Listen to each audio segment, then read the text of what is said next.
નમસ્કાર, સંદેશ ન્યૂઝના ડિજિટલ પ્લેટફોર્મમાં આપનું સ્વાગત છે અને હું છું આપની સાથે માલવી.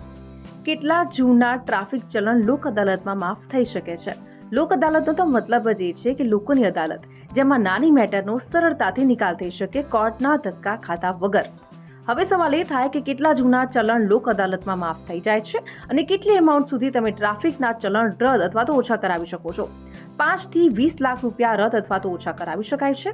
આમ તો તમે જૂનામાં જૂના ચલણની સુનાવણી કરાવી શકો છો, પણ 1 કે 2 વર્ષના ચલણની સુનાવણી સરળતાથી થઈ શકે છે.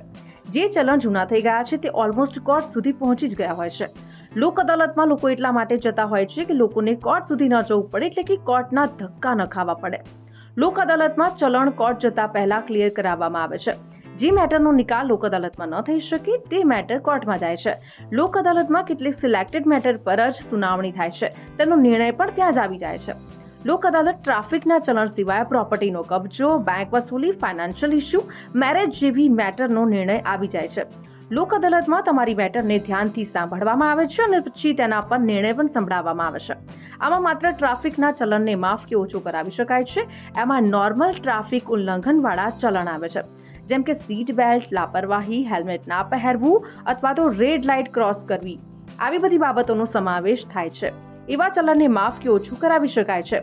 આ સાથે જ આના સિવાય ભૂલથી આવેલા ચલણને માફ કરાવી શકાય છે, પણ તમારું જે વ્હીકલ છે એ કોઈ ક્રિમિનલ એક્ટિવિટી અથવા તો એક્સિડન્ટ રેકોર્ડ ન ધરાવતું હોવું જોઈએ.